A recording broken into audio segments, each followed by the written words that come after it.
I'm doing it for my daughter.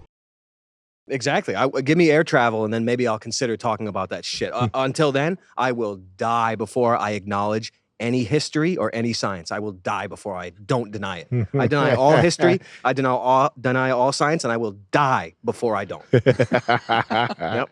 Now, where's my Zeppelin? I know you got him somewhere. This guy's so...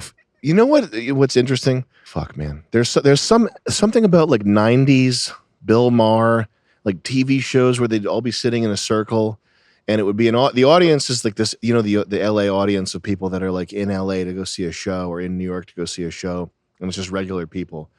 But you have like 4 Jews talking basically, and they'll say something like, "Well, he shouldn't have done that on national television." Like first of all, there's a whole thing, the fascination of the regular person with Hollywood stuff. Yeah. And you've heard like a regular person with like their teeth falling out, a fucking ugly like Walmart person say some shit like, they don't say this anymore, but they would have said something in the 2000s like, "Yeah, well, you don't want to be that on national television." Right. Like that's a term, like the term national television. Yeah. Like somehow I know about the entertainment industry. Yeah. It was like, it would have been like a thing. And like I think Norm Macdonald made a joke once about he called Carrot Top's movie box office poison. Yes, which was really funny. But there's like a thing, like why would some like piece of shit normal person with their teeth falling out of their head and like wax in their ears know about like a box office? Like why would they even know that? Why would the average person watching SNL even know a single thing about like... He knows about broadcast code? Fucking Nielsen ratings, for example. Yeah. But like a lot, like mad people know what Nielsen ratings are, right? Yes. Yeah. And there's like they've cultivated like a fascination with their world. And it's interesting to see when they do that with Jewish stuff. This is not, but this is not anti-Semitic. This is not part of it. It's just interesting. It's just interesting. Like when you'll have a bunch of goys watching TV, and there'll be 4 Jews sitting in a circle, and they're like, "I remember when Leo DiCaprio did that role. It was a mitzvah," and they'll all laugh, and the audience laughs too, and the audience is laughing because it's like, "Oh, we know what mitzvah means," and then like someone in the audience, "A mitzvah, that's what it means. A mitzvah, that's what it means." But there's that sort of weird disconnect between the audience and the like Larry David on TV. Yeah, you're listening to like race car drivers plot out a track, something like that. And like Larry David and Seinfeld and all the Jewish entertainment has like the average fucking dead rotten toothed Walmart going fat sweatpants. They've learned Yiddish over the years. Yeah, fucking has like conversational Yiddish from all this shit. Isn't that weird? It's crazy. Yeah. But Brett Gelman. There's a few of them who like they don't understand the charm of Larry. Like Larry David would make you want to know what that shit is because his shit is so funny. Yes. Right? Right. Like you would be watching Larry David and you'd be like, "Oh, what's a 𝐂𝐤𝐿𝐴𝐤? What's Shoshana? I got to look that up so that I know the joke next time." Whatever. Yeah. But it's because like Larry David, like everything else aside, he's like funny. He's charming. Seinfeld's like the show's good. Yeah. Like you want to know what that shit is. Neither of them are despicable. Brett Gelman is just like despicable Brazilian. Yeah, and who like slam it in your face. Like thinks that you should be obsessed with all this Jewish shit. Yeah. For just cause. Like there's no like Michael Rappaport and him do the same thing. Yeah. They do the same thing. Like I don't need to learn deli counter like whatever talk in order to appreciate Brett Gelman's humor. He's just like a sickening fucking ugly fuck. But he though. Yeah. I'd be shocked if he had a ball and balls. These people are all test tube freaks. I think they're all freaks. I don't think he's got a. That's a joke. He fucks like a normal guy like us. Not a chance. Test tube. I don't like Christmas music at all. All written by Jews. All written by Jews. There's no good Hanukkah song. I really am impressed by your What about Adam Sandler? Isn't that a diss a little bit to Adam Sandler? Can you just get this off screen? Just go to a new tab. There used to be a in old entertainment, there used to be like 70s, 80s, 90s, increasingly this like if a Jewish guy got up on stage, they would kick around Jewish jokes and Jewish terminology, but it would be for the benefit of intellectual goys. Like if you were a cosmopolitan or a city coastal goy watching Bill Maher or something in the 90s, and he would say a joke like, I couldn't even believe it. I got back from the country club and I was spitzing. And like if you knew what spitzing was, then you were like in on the joke. You know what I mean? So there was this kind of like fascination with like everybody who was savvy and hip to media. So not flyover states, but like New Yorkers, New Englanders, Californians, people watching the TV, people tuning in to late night with whoever, whatever, Chicago. Yeah. But people who like knew about a little bit about entertainment, like the way that you and I know, like you could rattle off the top 5 female comedians. Yeah, and it's because there's this kind of like, even though you're not a huge fan of female comedians, you are like invested in entertainment, and you like that world is like something to you, right? Right. So at the height, at like the heyday of that world, like the 90s 2000s, like pre-internet,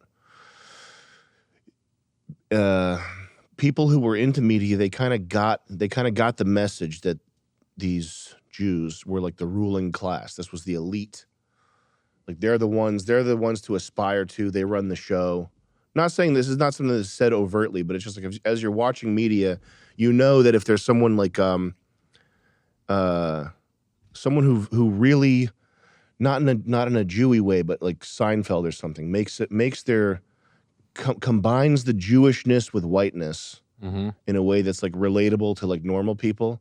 But every once in a while, there's like a little bit of a little bit of that in there. Yeah, that's like what audience members would be like. Oh, I get it. He's throwing us a bone. It's like a self-deprecating, thing.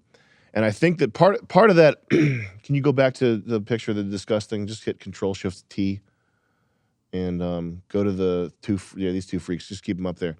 So like part of that thing, that like bit working, was that Hollywood and legacy media was this big, monolithic, dazzling, Vegas-like Goldwyn-Mayer. Yes, like this is the machine that makes stuff like Terminator possible. Yeah, and I think that the whole legacy system getting just chopped down at the knees over and over again, and now the highest thing to aspire to is an A24 film. Yeah. Have you seen the keep talking about hip hop, the new Mike Myers thing, the Pentaverate? What's that? It was this next. It was it's like a super fall from grace Mike Myers thing. Really? Yeah. Wow. Mike Myers. There's a bit where he's making fun of InfoWars. Oh, good. These guys just don't know what the deal is. Congratulations. You've just been kidnapped into the world's oldest and most effective secret society of 5 men. Lord Lordington, our highest-ranking member, former Australian media mogul Bruce Baldwin. Like this could have been really funny. 𝐁𝐤𝐬𝐭, Alice Cooper's former manager, Shep Gordon, and you. Ken, man on the street opinions come from Twitter now. Please, give me one more chance. Maybe you're destined for something greater. I'm being sent to Dubrovnik. I repeat, sent to Dubrovnik. What's Dubrovnik? Is that a euphemism for being probed in your no-no hole? There is something rotten within the Pentaverate. I got a plan to get you in. What do you have to lose? If you break a story like the Pentaverate, you can do something good for this world. Where were you born? Well, actually, I was born in Toronto. No, you were born in your mother's. Well, that's less than kind and impossible.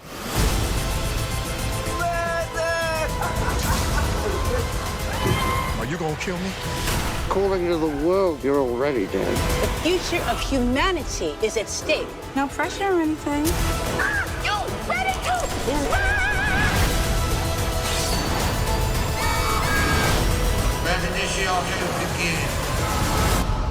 Off the record, is the Illuminati real? Yes. Both Beyonce and Jay-Z are part of it, sadly. That's what Lemonade is about. Yes. Wow. there's this one part. That's so bad. Yeah, and I like started watching it just to I was curious, and then I think Mike Myers was vicious. I think I remember hearing something about Mike Myers being vicious. I heard that He used to too. bite women on the back. Really? Truth No. battle. I wonder when we'll lose it. Because I I'll don't shoot think myself we if I have lose it. yet. I don't think we've lost it yet. I'll find a garage to park my car in for the rest of eternity. Have you seen Everything Everywhere All at Once? Yes. Did you like it? Yeah. You did? I thought it was okay. Okay. I didn't hate it. It was a movie. Mm-hmm. I was just happy that I saw a movie. Anytime I see a movie that's just like not a remake or a like a decent non-rip-off, Sure, yeah. I'm like, okay, I'll take it. Did you like it? You hated it? I didn't hate it, but I turned it off after the first fight scene with the fanny pack. Oh, yeah. I thought it was okay. I didn't think it was like fucking Oscar fucking smasher, but Was he in Don't Look Up, Seth? I think everybody in the world was in Don't Look Up. He was in Don't Look Down at my